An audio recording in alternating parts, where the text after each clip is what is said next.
I want to think only of one more set of terms which have arisen in the course of our discussion. These are around the terms of diaspora and globalization. I was, as you can imagine, absolutely astonished to discover that the Jamaican government is this week having the first diaspora conference, the very first conference on the diaspora. You know, the Empire Windrush landed, you know, with all the returning in 1948. There has been a massive black diaspora in Britain. I mean, I'm not only thinking about the numbers of people from Africa, elsewhere in the colonies, in the colonial world that have landed up in Britain over the last 400 years. I'm talking about substantial numbers of people in the post-war world landing up in Britain, landing up in New York, landing up in Canada, etc. Okay? So the idea that you are just thinking that perhaps what is happening to the nation here cannot be insulated from its diasporas elsewhere. Okay? I don't have time to unravel. This is a really interesting and important question. I don't have time to unravel this. I want to say one or two very dogmatic things about it.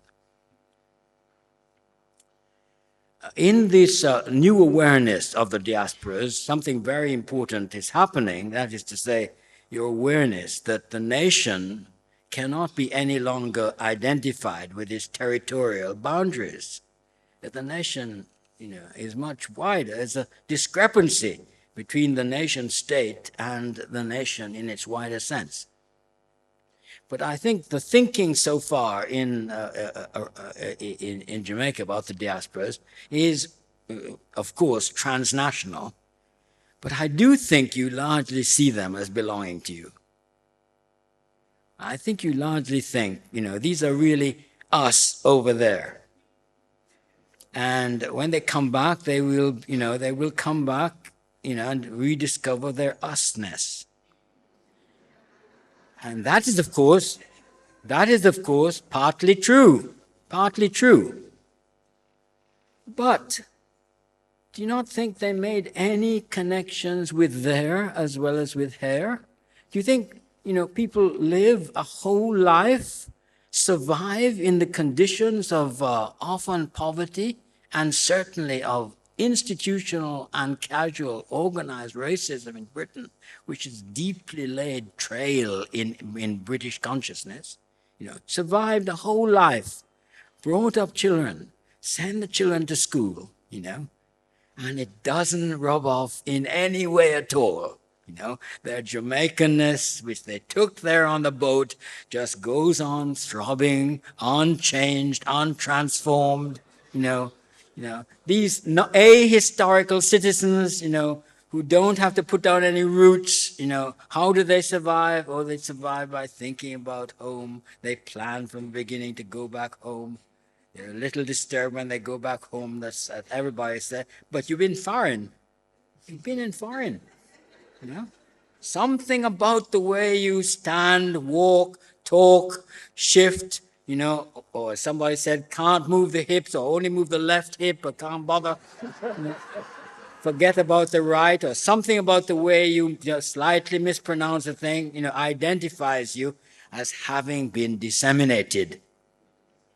Now, there's the problem of the diaspora is to think of it always and only in terms of its return to its place of origin, and not always and at the same time in terms of its scattering, its further going out, its dissemination. It's the impossibility of ever going home in exactly the same way as you went. The diaspora is always going to be, in a certain way, lost to you. It has to be lost to you because they have a stake, an investment in elsewhere. It's not because they love elsewhere or because elsewhere has been good to them, just because of the material conditions of having to make a life means that they have to have ideas, investments, relationships, with somewhere else as well. Now, my notion of the diaspora has been to think about then these very complicated processes of continuity and rupture, of the return to the old, of the imaginary recuperation of the old, which is also what goes on, and of the opening to the new, as what is happening in changing the culture of those people who have been diasporized. So that's one sense of the work that I've done on the diaspora. Now, here comes the second one. The second one is to remember that in the particular circumstances of the Caribbean, the people of the Caribbean diaspora in North America or in Europe are twice diasporized because they are themselves a diaspora. We are ourselves the effect of the dislocation and displacement of the, of the dissemination from somewhere else. Does that mean that we don't have any connection with it? How could it possibly mean that? But it does mean that that connection is not something which can now be naturally summoned up as if, it's in all of us, somewhere down there, in our bodies, in our genes, in all of us. It's something which has to be recreated, it has to be sustained in the culture, it has to be sustained in the mind, or the connection cannot be made. And we would be utterly wrong to think that it is an unchanging one. We would be wrong to get into a notion of tradition as something which is traditional because it does not change. As I've had to say to people before, Africa is alive and well in the diaspora, but the Africa we left 400 years ago under the conditions of slavery, transportation, and the Middle Passage has not been waiting unchanged for us to go back to, either in our heads or in our bodies. That Africa is the subject of the most modern forms of new kinds of exploitation. It is the subject and the object of the most vicious forms of contemporary neoliberalism and of the strategies of the new forms of geopolitical power. That Africa, after we left it, even after the war, was first of all inserted into a relationship with the West in the very moment of decolonization, in the relations of neocolonial subordination. In the second phase of the Cold War, everything about the difficulties of creating an independent polity and an independent national economy were overridden by the Cold War struggle between two competing world systems. All the difficulties of the emerging societies and the nascent post-colonial states were overridden by the struggle between the two world powers. A struggle then, paradoxically, desperately ironically, fought out on post-colonial terrain because they were afraid of blowing one another up. So they one after another around the world. They fought out this war. The distortions that imposed, that the Cold War imposed on the problems of the emerging post-colonial state. Just remember that every time you hear the new Western powers invoking the question of failed states, just remember who is partly implicated in the failure of the capacity of those states. Now, since 1973, those already failing states with the enormous difficulty never resolved of becoming post-colonial, have been enmeshed in quite new constitutive relations of geopolitical, economic, cultural, and symbolic power. The new system, the new world order. Now, that is, just think about it, that is the Africa we are talking about. That is the Africa we are talking about. Our Africa has been through the inevitable transformations of going somewhere else, having to survive in the teeth of a life made somewhere else, of the teeth of power and domination and support. I don't need to unpack that story for you, but that is the Africa that has survived in the diaspora. There is the most profound connection between those two Africas, but they are not the same any longer. They're not the same. So, when one when one talks about the way in which identities of this kind have been ruptured by the different conjunctural breaks in post-war history, reorganized and reordered by them, and have to be rediscovered. We have to rediscover what our connection now is with Africa. Okay, so the diasporic led me to think, first of all, about what is happening, the complicated cultural processes going on inside the metropole, in the black diasporas. Secondly, of what exactly is meant by the diasporic nature of Caribbean society and Caribbean culture. What exactly do we mean by that?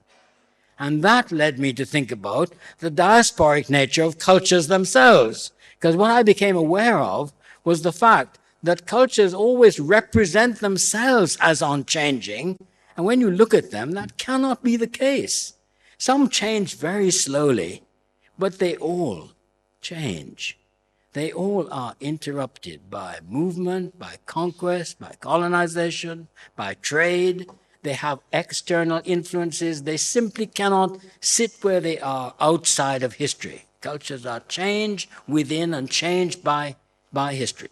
So the broadly diasporic nature of culture itself is a kind of analogy that I derive from thinking about a specific diaspora and reflecting on the diasporic nature of the culture which I thought I had left and had to rediscover in myself and come to terms with in a different way. Okay, just the final twist to that, because under globalization, everywhere is becoming more diasporic. Nowhere is not by being diasporic. Why is that so? Well, it's not because, people like travel, believe me. It is because the very conditions under which the world now operates creates what one can only call the astonishing late 20th century, early 20th century of the movement of dispersed peoples. The movement of dispersed peoples. And from that perspective, one goes back, I'll go back and look at my own movement in 1951, of the movement of the black migration, of the Asian migration from the Asian subcontinent to Britain in the 50s, as the beginning of an enormous historical tide. The disruption of people from their settled places, from their homes, from their subsistence agriculture, from their traditional ways of life, from their religions, from their familial connections, the uprooting of history, the people, the fact of people wandering the earth without a home, of the homeless, of the multitudes, of the people who can only survive by climbing on a train or buying a ticket from some person who is trading in bodies, by hanging out on the bottom of a train, crossing boundaries at the depth of night, disappearing into the depths of the cities, trying to never to be there. Crossing every boundary in the world. Mexicans and people from the Hispanic world crossing into the New World. People into Britain, we were the forerunners. Since then, there were how many? 7 waves were West Africans, Cypriots, Chinese, then the people displaced from Afghanistan, then the people displaced from Bosnia, now the people displaced from Central Europe, from the disintegrating Soviet Empire, wave after wave after wave of peoples living in the metropole, presenting the question of how is it possible to make a life where people from very different historical backgrounds and bearing a set of different cultural values are required to make some kind of common life, to negotiate the terms of some kind of tolerant life with one another without either eating one another, shooting one another, or separating out into warring tribal enmity. That is what I call the multicultural question of the modern times. And globalization from above, which is, of course, the movement of every other single thing, the movement of capital, the movement of technologies, the movement of messages, the movement of images, the movement of investment, the movement of entrepreneurs, the movement of the executive corporate global class. Everybody is on the move, according to the logic of globalization, except the poor. Except the poor. Labor, ordinary folks, are the only people who are not supposed to move. Why? Because how can you take advantage, competitive advantage, if, the $1 a day laborer in Latin America is going to move to the West Coast and claim advanced salaries? The function of the dispersal of capital around the globe, of the decentralization of capital in the modern global system, depends on the capacity to exploit labor power, cheap labor power, where it is.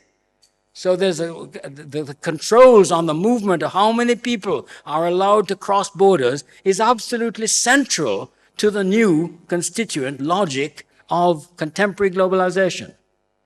The movement, the illicit movement of peoples for economic purposes, escaping poverty, escaping ill health, escaping ecological devastation, escaping civil war, escaping ethnic cleansing, escaping rural depopulation, escaping urbanization, escaping 1,001 problems.